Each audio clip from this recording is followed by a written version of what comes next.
This is Studio 809.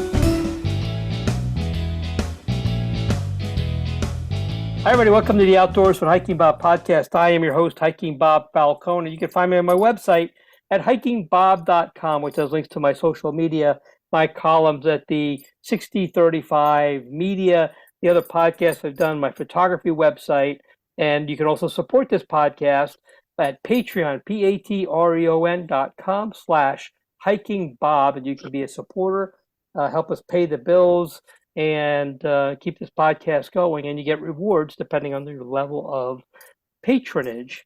So you can do all that stuff. You can find everything at hikingbob.com.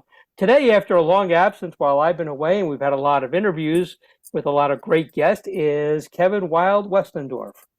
Hey everyone, Kevin here, and you can find me on social media, Facebook and Instagram for the most part, because the other big site is falling apart right now. It's a big bluebird site at Wild Westendorf, and you can go on my website, which is www.wildwestendorf.com. Kevin, glad to have you back on the podcast.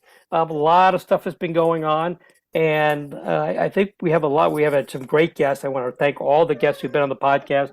We have some great guests who are going to be coming on the podcast in the next couple of weeks. So we have some good guests coming, but Kevin's back. And just in time, because I'm getting ready to head out to Big Bend National Park in a couple of days. And I'm so jealous. That trip for a week, and the weather's supposed to be great, and that should be fun. So that's coming up. And Kevin, the weather up in Colorado, I guess, has been back and forth. Winter, spring, summer, all over the place. Yep. And it's been extremely annoying because I will have a really nice day, and it's like, oh, it's nice and warm. I don't have to wear a jacket. And then the next day it's freezing. It's 15-degree wind chill, and it's awful. So it's just back and forth. It's frustrating. Well, welcome to springtime in Colorado, I guess.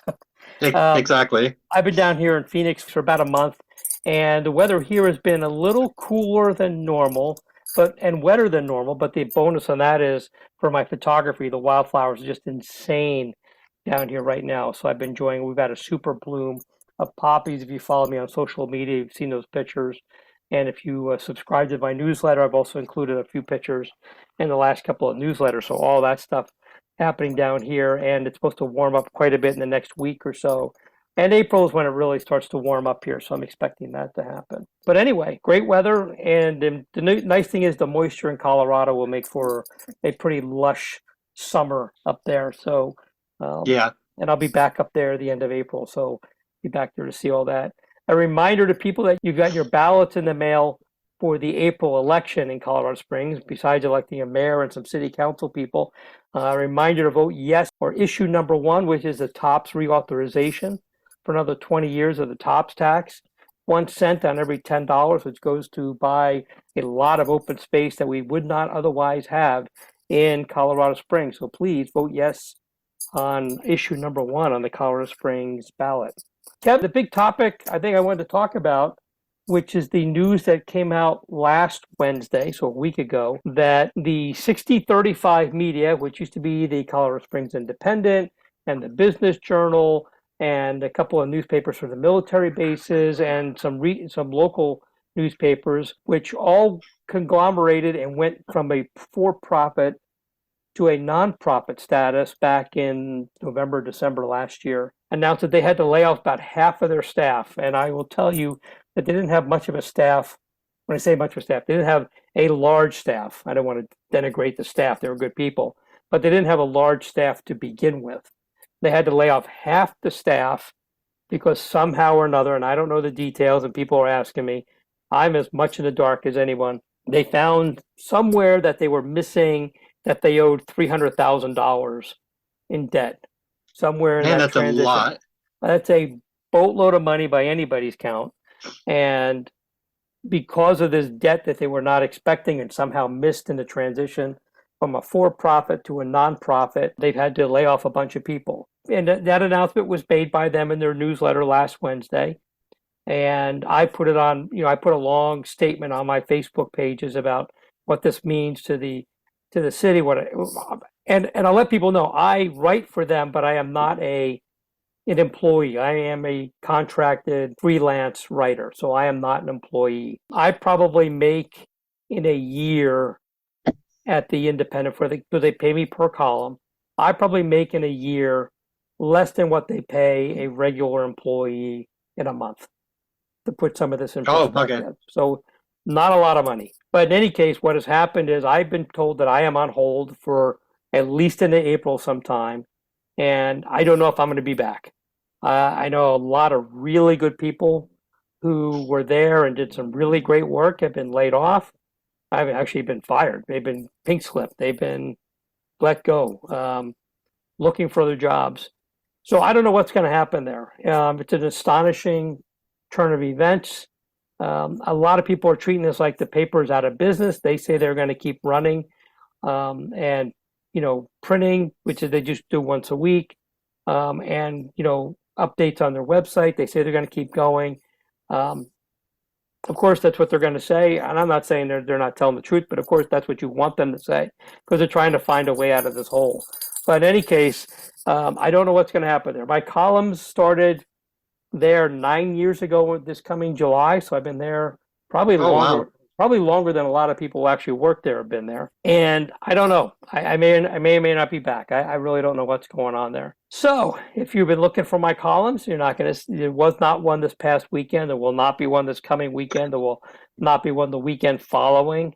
And then after that, I don't know. I wish I could answer people's questions, but since they made that announcement, I don't think the management of the paper is really saying much of anything to anybody about what's going on there. So that is the scoop with that. Kevin, I don't know your thoughts on this. I remember when the Independent first started and we were a one newspaper town.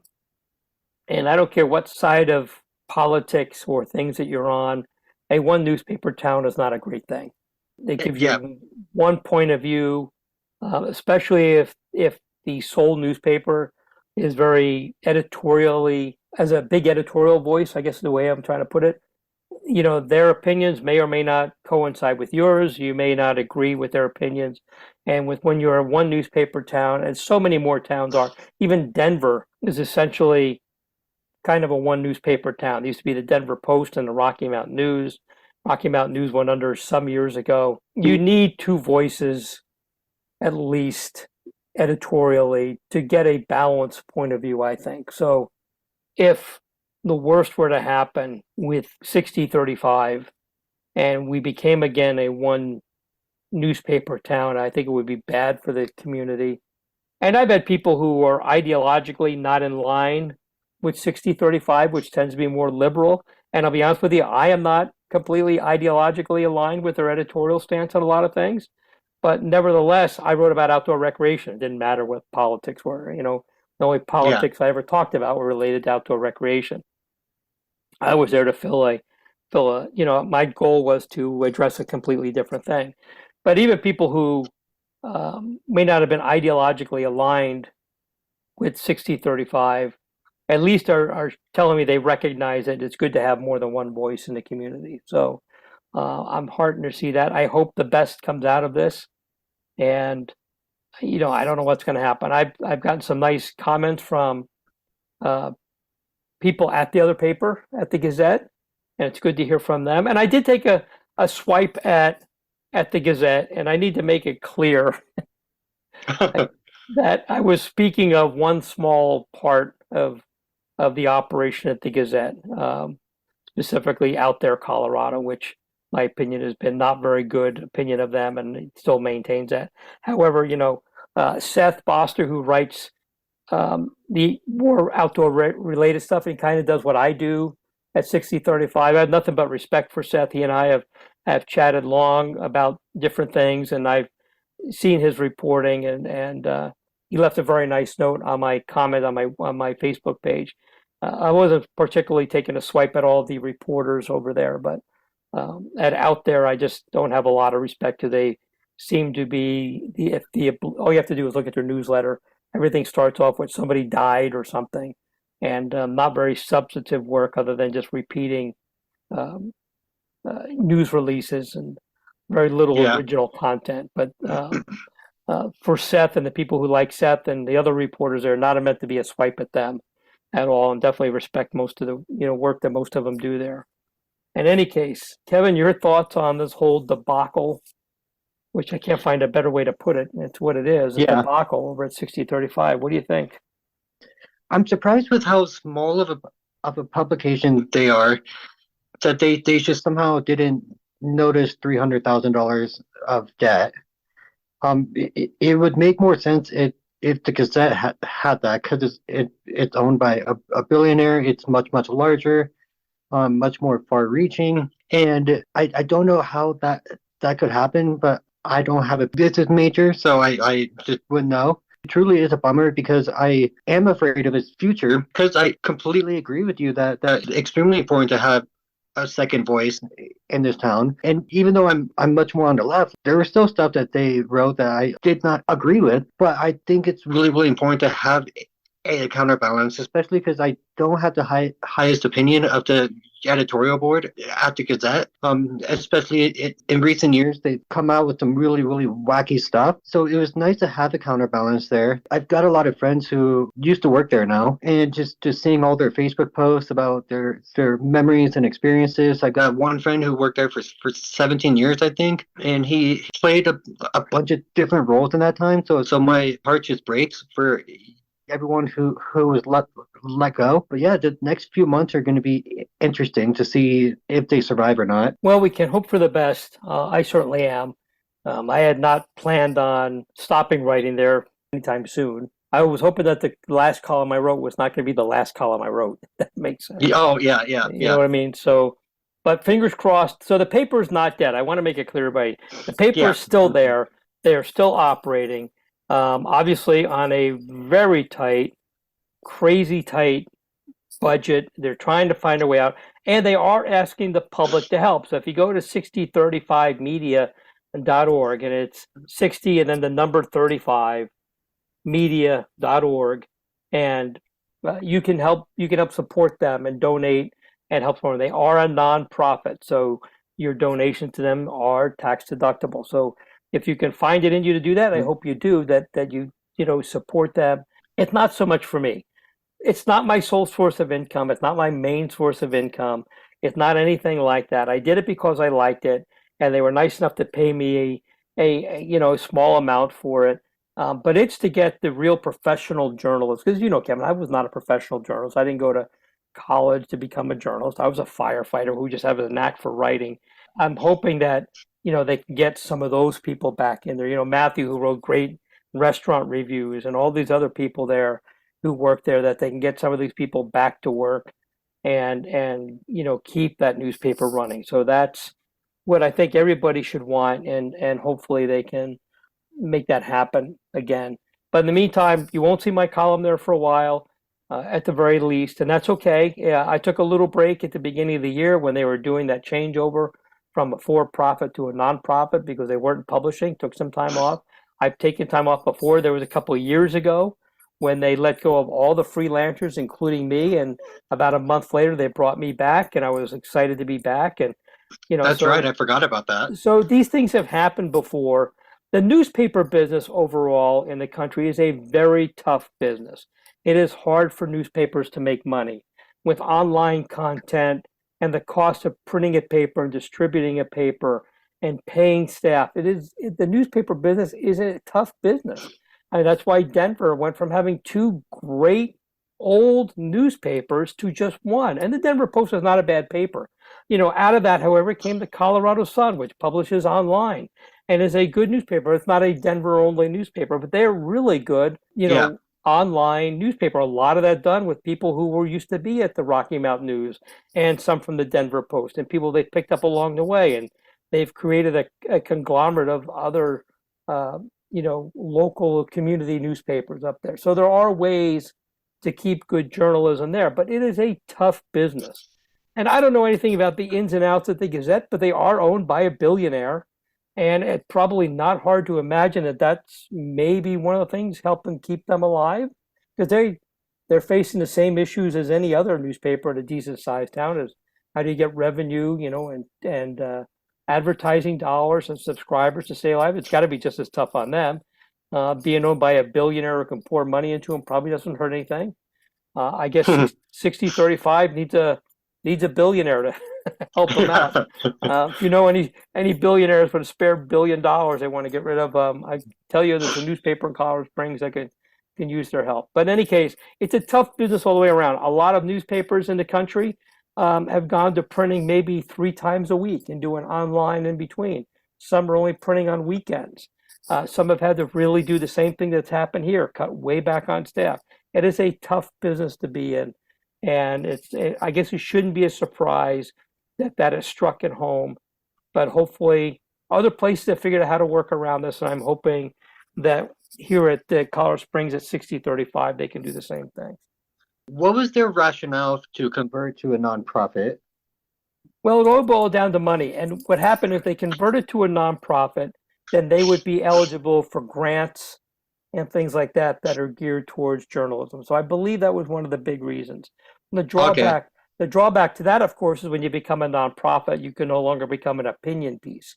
So they can no longer, like right now for the election, they are publishing questionnaires they sent to candidates, but they can no longer make endorsements because you can't do that as a nonprofit. So there are drawbacks to both of them, but that was kind of the idea behind them going to the nonprofit thing, was to help beef up the business because there are grants available for that. So I believe that was the main reason. Again, as a non-employee, I find out about things when everybody else does. They don't necessarily fill me in on what they're doing over there. So there we are. Fingers crossed. Hope for the best. There's a lot of good reporters out there and staff people, and not just reporters. I'm sure all kinds of staff people there who are let go and need jobs, and hopefully they can either find a place or maybe 6035 can find a way to bring some of them back if they can, get their funding back up. Kevin, let's move on to another topic, and we've talked about this quite a bit, and it is the issue of search and rescue. And rescuing people and the costs that are surrounding doing that. And I've talked to search and rescue people, in Colorado for both newspaper articles and for this podcast. And typically in most places, search and rescue people are not going to send you a bill when they have to rescue you. It is, if you need to be rescued, they'll gladly accept the donation, but they're not going to send you a bill. And the reason why is they don't want people to be afraid to call for help because they're worried about getting a bill. Always been the case. And I'm perfectly on board with that. Now, New Hampshire's decided that in some cases they're going to send bills to people. And I ran an article in 6035 a couple of weeks ago about a person who got lost here in northern Arizona a couple years ago and ended up setting a fire so he could signal for help, ended up setting the forest on fire. He eventually did get rescued because he set the whole forest on fire, 200 some odd acres, got rescued. There was a burn ban in place. He was subsequently charged with starting the fire during a burn ban, letting a fire get out of control. There was a lot of things to it. He wasn't necessarily charged for his rescue, but he was arrested and charged for all these offenses. And the judge handed him down a pretty hefty penalty, $300,000 in restitution. It cost the Forest Service almost $500,000 to put this fire out that he started, and for starting a fire during a burn ban, and a lot of other, a number of other things, a lot of restitution, probation. And, when he was sentenced, the judge basically said that he got himself into this position because he basically, you name it, he did it wrong. It was a 17-mile hike in May, which is plenty hot already in Arizona. We had a couple of 1-liter bottles of water. Didn't have much in the way of food. Didn't have, he didn't have a printed map. He was relying on his cell phone. What have you and I said about cell phones? They're going to fail you when you need them the most. And apparently the cell phone, the app he was using, he couldn't store the maps on, so he needed to have an active internet connection. Well, he was in a wilderness area in northern Arizona. Guess what's not there? Cell phone signal. Oh, man. And then as it turns out, he was on the wrong trail. he thought he was on, and the trails were, I'll give him this, the trails had similar names, but Okay. the trail he was on was not the trail he thought he was on, and that trail was 50 miles away. Oh, wow. I don't even know how you do that. I don't even know how you do that. In any case, he's 50 miles on the wrong trail. It's a tougher trail than he planned. Not nearly enough water, not nearly enough food, no way to signal for help. What have we said about personal locator beacons? You have one, I have one. What would have saved this guy's life in this case, that is starting a fire, was hitting a beacon. Somebody would have come and found him. We probably wouldn't even know this story if he had done that. And I did hear from people who thought it wasn't right that he should have to pay because, it's not illegal to be stupid. And, I don't want to call him stupid. That was their words, some of the messages I got. I don't necessarily disagree with that. He needed to be rescued. He got rescued. But when he set the fire, he didn't set it in a fire ring that was available. He set it out in the forest. He gathered up all this dead stuff. He set this big fire. And if he had done any of these basic things, he had the 10 essentials, followed the 7 leave no trace principles, he wouldn't have gotten himself into this trouble. What's the number one leave no trace principle is prepare and plan. That didn't happen. So there was a lot of things wrong here. I don't necessarily disagree with this judge for charging it, for the sentence he got. I don't disagree with the Forest Service for charging him with these offenses. I think they're completely warranted. I think eventually you have to sit back and say, you have to do some things right, for crying out loud. So that takes me to the second part of this. There was a newspaper article I read about a place in Hawaii, it's on Honolulu, that there is a metal staircase, and it was built back in World War II. Oh, yeah. I've read about this. This staircase, yeah. Leads to an overlook, which I guess is gorgeous. Here's the issue. The staircase, not in great shape. It is on private property. You have to trespass on people's property. They've had reports of people climbing fences and going through their backyards to get to this thing. So you're not supposed to be there. I guess I should say that it's not on private property. It's on federal property, but you have to go through private property to get there. There's no way to get there by being on publicly owned land. You have to trespass on somebody's private property to get there. People are ignoring signs. They're ignoring signs that say it's closed. They're ignoring signs that say it's dangerous. They're ignoring signs that say no trespassing. And they're going up this thing, and guess what happens? Here comes the Coast Guard with a helicopter, has to pluck somebody off of this. Or the fire department with a helicopter has to pluck somebody off this peak because there's someplace they can't be or shouldn't be, and they get in trouble. And at least one politician has about had it up to their eyeballs with this, along with the people whose homes are trespassed on to get there. And they want to start charging them for their rescues. Now, the police and fire department don't want this to happen because, again, like we talked, they don't want people to be afraid to call because they're afraid of getting a bill. I get that. But I wonder if we have to sit back and relook at that philosophy and say that if you're doing something blatantly illegal, you are trespassing on somebody's property, you're crawling over a fence and a sign that says no trespassing, don't go here, closed. I'm not talking about maybe you didn't know where the dividing line was because there wasn't a sign. Okay, I get that. You're supposed to know, but I get if there's not a sign. And if you're not that great at reading a map, you can kind of get lost. And I get that part. But if you're going over somebody's private property to get to a trail, you're committing a crime. You're trespassing. If you're going past a sign that says, this is unsafe and it's closed and you're not supposed to be here, and you get in trouble, you're doing something blatantly illegal. Should maybe we then start charging those people who do something flat out illegal with their rescues? And I think maybe we need to look at that because I think too many people are basically saying, I'm going to do whatever the hell I want because you're going to come get me and nothing's going to come of it. well, maybe something needs to come of it besides probably getting arrested. Maybe this is the way we stop bad behavior. We're saying, you know what? All those signs you passed that said you're not supposed to be here, here's your $10,000 bill for a helicopter rescue that wouldn't have happened if you played by the rules. Kevin, what do you think? Am I on the right track here, or do we need to draw a line someplace, or we just let people just keep doing what they're doing? So I've always been completely for making rescue missions free, not being billed for them.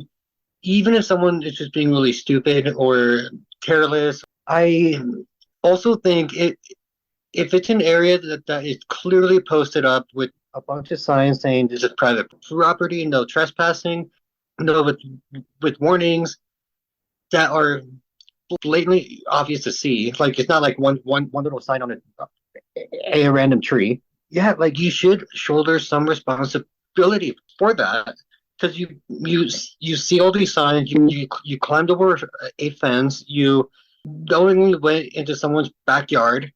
I think when it's blatantly obvious like that they're going out of their way to trespass, then yeah, I'm kind of leaning more in favor of billing them. Yeah, and I want to make it clear, like you said, if somebody just does something stupid, and that, what's stupid, that's up for interpretation. Yeah, true. Use that as an education time. And I've posted a lot of stuff on my Facebook pages. Like here's a story about somebody who did something, they end up getting in trouble. And you and I have talked about these. You make them into learning opportunities. Yes. But I think when you're blatantly just violating the law, you're doing stuff that, like you said, it's not a random signpost someplace. You go past fences and gates, and for crying out loud, you're in somebody's backyard where you're not invited to get to a trail that is marked you're not supposed to be on. And then you get yourself in trouble. Eventually, we have to find a way to tell people this is not acceptable behavior. And maybe the threat of getting a ticket isn't up because maybe the ticket's a $100 ticket for trespassing. Well, that may be true, but a helicopter rescue will set you back 10 grand. Talk to anybody who's had to be medevaced out of any place. Maybe that will finally get people to think about it's time to just pay attention and play by the rules. Maybe that's what needs to happen. Sorry for people listening. Cole is sitting next to me whining because it's just dinner time. And I was a bad dad and didn't feed him. We'll get to you in a little bit here, buddy. Stay. So if you hear him whining in the background, that's what's going on. Kevin, I'm sure that what we're talking about is not going to get a lot of traction. Like I said, the police and fire departments in Honolulu do not want this to happen because they're worried about people not calling. I can tell you in my 40 years as a first responder and an EMT, I treated thousands of people for injuries. Some of them were just victims of accidents. Most of them were victims of accidents, or they were just ill. Sometimes they were victims of crimes. Sometimes they were the perpetrators of crimes. And I can tell you, it didn't matter to me who they were. They all got treated. They all got treated the same. It didn't matter who was, if they were the victim of the crime or the perpetrator of the crime. The person who was injured the worst got treated first. It was just basic triage. It's not going to change how anybody is treated. So if you were out there and you're doing something wrong and you get in trouble, call 911, get help. We're going to help you. Nobody's going to sit there and go, I'm not going to help you because, you're not supposed to be there. That's not the way it works. We're going to help you anyway because our job is to save lives. So we don't care about that. That's for other people to deal with. But I think as you and I sit here and people who play by the rules and do what they're supposed to do, and we see resources, especially like in Colorado, where they're all volunteer resources. They typically have to pay for everything themselves. Yep. And you put these people at risk because, like I said, I don't want to get into who's stupid and who's not. That's not the issue. But you do something that just flat out you're not supposed to do. You're someplace where you're not supposed to be. You're blatantly violating the law. Eventually, we have to say, enough of this. You're going to get a bill because you're just a criminal. I think maybe that's where we draw the line. I know I'm not going to get a lot of support for this opinion. At least I should say I'll probably get a lot of support from fellow hikers who are probably tired of seeing people doing stuff they're not supposed to do. I can guarantee I'm not going to get any support from this from search and rescue groups. That's okay. But I want to start planning the idea that maybe this is the direction we need to go in when it comes to, you know, taking care of people who are just really doing the stuff they're not supposed to be doing. Because especially now when thanks to social media and the pandemic and all that, like our outdoors areas, our parks and such are seeing such an increase in numbers. This may not be the best comparison, but I would compare this to like you wouldn't plan a trip to Paris and just fly out there and then not book a hotel room, not do research to look at the best restaurants to go to, best cafes to go to find tours and museums. You just don't do that. But too many people are making these trips to these outdoor areas without any planning or preparing. I've said this a bunch of times, but they treat the outdoors like, oh, I'm just going to go to a national park and it'll be like Disneyland, and there will be trash bins everywhere. There will be water available everywhere, and so I'm just going to bring a 16-ounce thing of water when I go hiking at arches in Utah, which I've seen. I'm just going to wear flip-flops and such, and then they get hurt, they get injured, they get sick. When, like I said, you wouldn't fly out to Paris and not plan anything else about the trip. So people need to do the same for the outdoors. You have to do your research. You have to do your reading.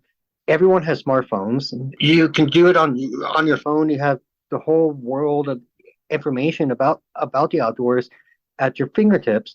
I had a discussion similar to this about certain policies at my work and the type of work that I do, and it was brought up how, like, it gets to a point to where these people are adults, and they have to learn a certain that there's a certain way to do things. I'm trying to think that there was another point I wanted to make about this, and I'm completely spacing it right now. Well, if you want, while you're thinking of that, the thing I think we need to get back into people's minds is people like you and me and the Colorado Mountain Club and 14ers Initiative and all these groups, American Hiking Society, exist to help people be prepared and educated to go out and have a good adventure and a safe adventure. Knowing, of course, that you can't prepare, things can happen to even the most prepared people. You and I have talked about this. But the more prepared you are and the more educated you are, the better your chances of having a great time and a great outcome. And just, you remember it. Nobody else knows you did it because you're not in the paper because something dumb happened. But eventually, people have to just start taking responsibility for their own actions, their own inactions, their own acts, their own omissions, whatever. People have to just start taking responsibility for themselves.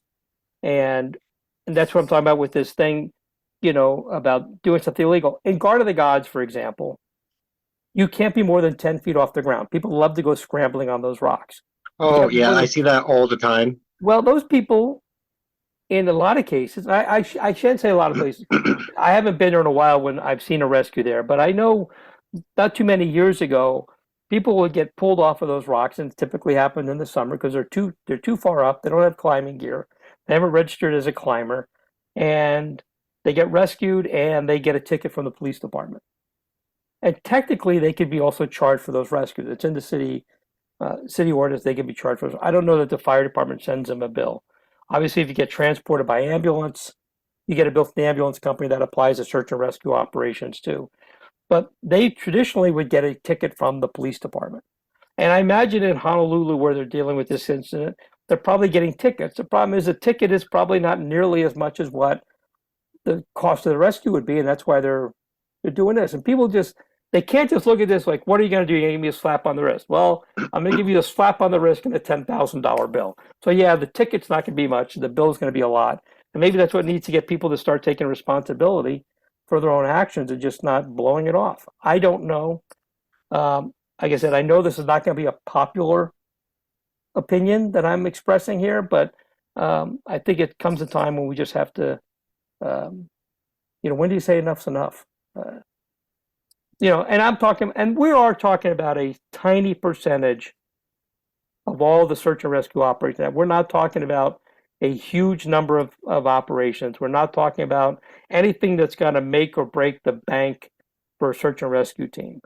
We're not talking about, all of a sudden 90% of the people are going to get a bill. We're talking about a percentage of a percentage that this is going to actually apply to. But they're the people who probably put people more at risk. This needs to, I don't know. Something needs to happen for people who are just, blatantly disregarding other people's property, for example, as in this case. And maybe this is what'll do it. We'll see. Any final thought? Go ahead. Oh, sorry. I was going to say my thoughts came back.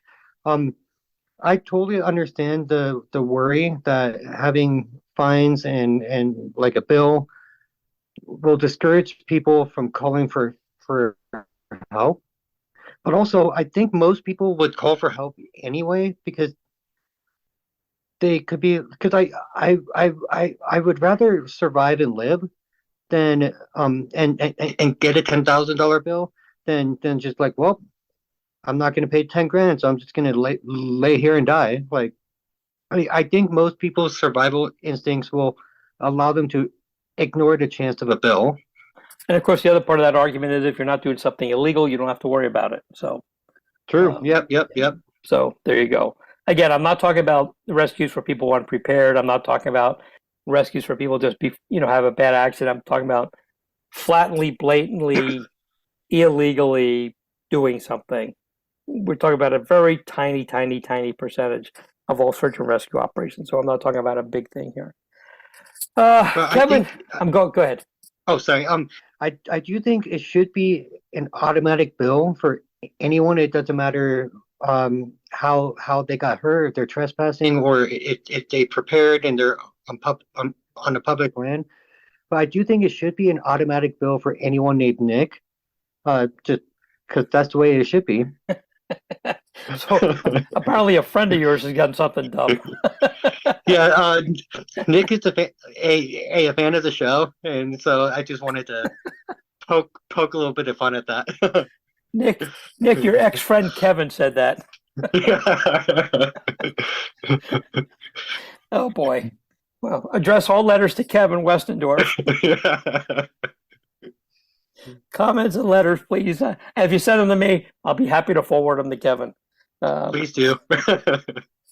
Well, Kevin, I think we've kind of expressed our opinions on that. What else you got going on? You got any big hikes coming up? I know you said the weather's going to be really nice the next week or so. You got anything you're going to do to take advantage of that? Oh, yeah, because I've been busy the last 2 weekends, so I just haven't really had a chance to get out. I've done a couple of small hikes in a Red Rock Canyon and Bear Creek, but yeah, I really want to take advantage of the weather and do a heftier hike, something that's 6 to 8 miles or more, because I haven't really done a really long hike since last fall, really. So I'm really, really excited to get back out there. The weather's going to be great. And I also found out I will be going to Mesa, Arizona in September. So I am very, very excited about that. So when it gets closer to that time, I'm going to definitely come to you for suggestions on trails, because I know that's a part of the Phoenix metro area. And I know you know that place like the back of your hand. So yeah, I'm really excited to explore the territory of Bob's second home. Yeah, Mesa is southeast part of the Phoenix metro area, and actually there's a couple of nice, really nice county parks down that way with some really great trails in them. So yeah, be happy to guide you in that direction in September. But be prepared. In September, it's still daytime temperatures in the 90s and 100s. So very warm days here. Okay, And Kevin. I'm sorry, go ahead. Sorry.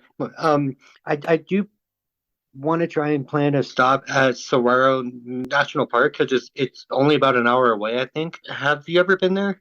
Yeah, that's down in Tucson. And there's actually two parts of that park, one on the east side of Tucson, one on the west side of Tucson.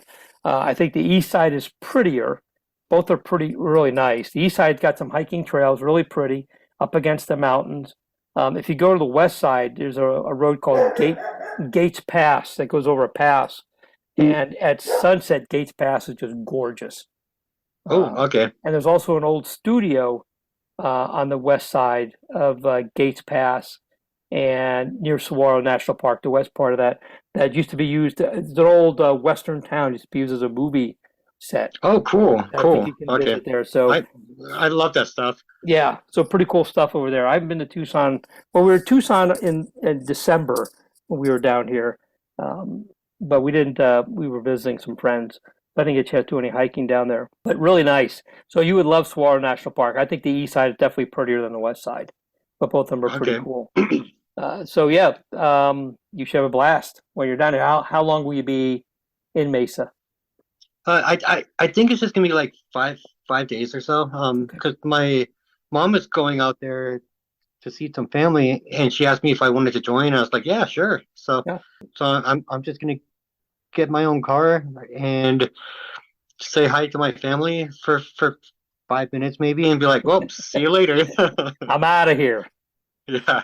Just one more note to everybody. We talked a little bit about Patreon at the beginning of this and how you can help support the podcast. Kevin and I did a thing that was suggested by one of our Patreon supporters. We held about 2 weeks ago a campfire chat, which was a chat. We did it on Zoom with our Patreon supporters. It was Patreon only supporters were allowed were invited to participate. And we had a good time discussing our hiking trails we wanted to go on and different aspects of hiking and outdoor recreation. It was a chance for them to ask Kevin and I questions, ask each other questions, offer up ideas. So that is something we are going to do again periodically. It's not going to be very often. I think we decided the next one we'll do probably early September when everybody can get back on here and talk about everything they've done during the summer, all the hikes they did and camping and things like that.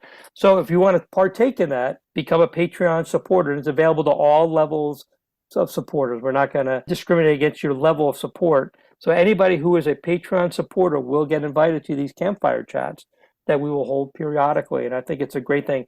They're not recorded. We don't do them as a podcast. It's just a time for everybody just to chat with each other, get to know each other, and definitely a chance to ask Kevin and I questions. And maybe occasionally we'll bring in some guests who can speak with us on those things. So if you're thinking about becoming a Patreon supporter, and you can do it for as little as $3 a month, $2 a month, I think, you can definitely sign up and do that. I think with that, Kevin, we will say goodbye to everybody. Like I said, we have a guest scheduled for next week, and then Kevin will be on the week after that when I get back from Big Bend, and we'll talk about what Big Bend National Park was like. Which I'm really, really excited about that. I'm excited for this trip. I can't wait. All right, everybody. With that, we'll say thanks for listening to the Outdoors Hiking About podcast. We'll talk to you later. Before you go, did you know you can rate and review our Studio 809 podcasts? That will help us because our egos really need to have thousands and thousands of listeners. But that helps our wonderful sponsors reach more ears too. And we do love our sponsors. So just go to Studio 809 or any individual 809 podcast in your iTunes or podcast app and click on ratings and reviews. Thanks.